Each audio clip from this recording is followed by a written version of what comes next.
आज न्यू इयरचा पहिला दिवस होता आणि म्हणून ठरवलं चला थोडं बाहेर जाऊया. मग बाहेर जायचं ठरलं आणि आता विंटर असल्यामुळे आउटडोअर ॲक्टिव्हिटी पण शक्य नव्हत्या आणि म्हणून आम्ही ठरवलं की चला बॉलिंग करायला जाऊया. तिथे मुलांसाठी पण गेम्स असतात आणि त्यामुळे आरोहसाठी पण फन होईल असं वाटलं. म्हणून घरातली सगळी कामं आवरली आणि कॅनडाच्या विंटरमध्ये बाहेर निघायचं म्हणजे फक्त जॅकेट घालून निघा असं नसतं. खरा स्ट्रगल तर गाडीजवळ गेल्यावर स्टार्ट होतो. सकाळी गाडीकडे बघितलं ना की वाटतं अरे बापरे, पूर्ण गाडी स्नोनी झाकलेली असते. कधी कधी तर स्नो इतका असतो की गाडीचा रंग सुद्धा दिसत नाही. मग काय, हातात स्नो ब्रश घेऊन उभं राहायचं आणि गाडी साफ करायला लागायचं. मग साईड विंडो, मिरर आणि शेवटी गाडीचा रूफ. तोपर्यंत हात गोठतात, बोटं बधीर होतात आणि थंडी हाडात शिरते. स्नो खाली पडताना कधी जॅकेटमध्ये जातो, कधी बुटात आणि कधी थेट गळ्यामधून आतमध्ये जातो. इतकं करून पण काम संपत नाही. ग्लास साफ नसेल तर ड्राईव्ह करणं एकदम डेंजरस असतं. म्हणून नीट स्नो काढावाच लागतो. आणि हो, विंटरमध्ये स्नो टायर नसतील तर गाडी सरळ स्लीप होते, म्हणून ते पण एक एक्स्ट्रा टेन्शन असतं.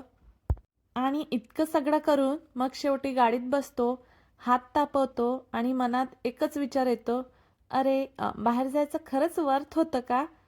पण काय करणार, कॅनडाचा विंटर असाच असतो, थोडा कठीण, थोडा मजेशीर आणि खूप आठवणीत राहणारा. गाडीवरचा स्नो काढून झाला होता, कारण ते एक मोठं काम होतं म्हणून आधी ते करून घेतलं.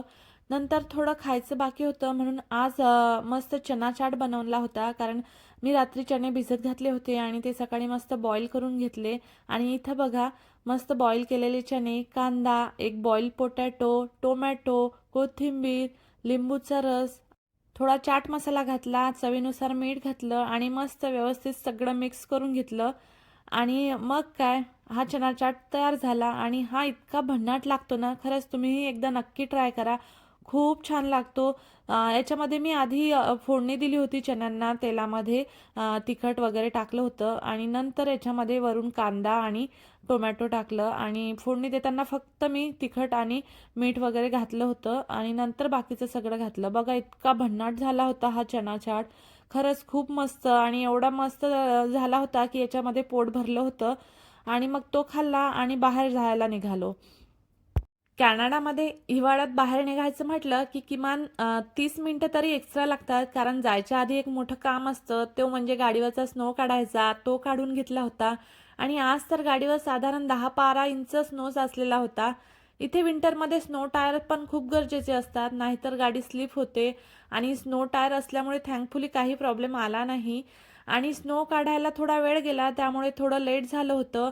आणि बॉलिंगसाठी आधीच टाइम स्लॉट बुक करून ठेवलेला होता, पण तरीही आम्ही साधारण 15 मिनिटं उशिरा पोहोचलो. गाडीतून आत एंटर करताच आरोह खूपच एक्सायटेड झाला होता. मग आमचा गेम स्टार्ट झाला. आधी आम्ही टाइम स्लॉट बुक केलेला होता म्हणून आम्ही खेळलो आधी, नंतर किड्स सेक्शनमध्ये जाणार होतो. आणि आज आरोहने पण बॉलिंग ट्राय केली होती. इथं किड्ससाठी पण स्पेशल स्टँड असतात, त्यावरून मुलं इझिली बॉल टाकू शकतात. त्याने पण खूप एन्जॉय केला, त्याला खूप मज्जा येत होती. खेळता खेळता थोडं खायला मागवलं होतं, पिझ्झा वगैरे, मग तो एन्जॉय केला. आरोह पण छान पिझ्झा खात होता आणि त्याला तर एवढा पिझ्झा आवडतो की विचारूच नका. पण मी त्याला जास्त देत नाही, कधीतरी बाहेर गेलं तर होतं. नंतर आम्ही पण थोडं खाऊन घेतलं आणि मग परत आमचा गेम स्टार्ट केला. आणि आज खूप छान वाटत होतं, न्यू इयर पण होतं आणि थोडंसं काहीतरी ॲक्टिव्हिटी केली, त्याचं पण खूप बरं वाटत होतं. कारण इथं तर दुसरं काही करू शकत नाही विंटरमध्ये, बाहेर तर फिरताच येत नाही, म्हणून अशा इंडोर ॲक्टिव्हिटी कराव्या लागतात. आणि आणि बघा, आज मी खूप दिवसानंतर बॉलिंग ट्राय केली. कशी खेळली ते कमेंटमध्ये नक्की सांगा. आणि असंच आम्ही थोडा वेळ खेळलो. नंतर आमचा टाईम संपत आला होता, म्हणून आम्ही नंतर आरोला किड्स सेक्शनमध्ये घेऊन आलो. आणि इथं आल्यावर तर काय सांगू, विचारायलाच नको. आरोह इतका मनापासून खेळायला लागला की आमचं त्याच्याकडे लक्षच नव्हतं. आता ख्रिसमस हॉलिडे सुरू असल्यामुळे तो घरी पण थोडा बोर झाला होता, म्हणून इथे येऊन त्याने मनसोक्त एन्जॉय केला. आणि तो स्लाईडवर खेळत होता, धावत होता, खूप खुश दिसत होता. ते बघून आम्हालाही खूप बरं वाटलं. आणि बघा, इथं त्याची मस्ती चालूच होती. तोपर्यंत म्हटलं चला थोडासा छोटासा व्हिडिओ घेऊया, म्हणून सेल्फी व्हिडिओ घेतला आणि त्याला बघत होते तो कसा खेळत होता. त्याचं तर मस्त एन्जॉय चालू होता. त्याचे फ्रेंड्स पण त्याच्यासोबत होते आणि मस्त इकडून तिकडे पळणं आणि खेळणं चालू होतं. चं इथं गेम होता काहीतरी, बॉल पडत होते ते वेचून तो खेळत होता. नंतर स्लाईडवर जात होता. खूप खेळला, खूप एन्जॉय केला त्यानी. त्याला पण खूप मस्त वाटत होतं.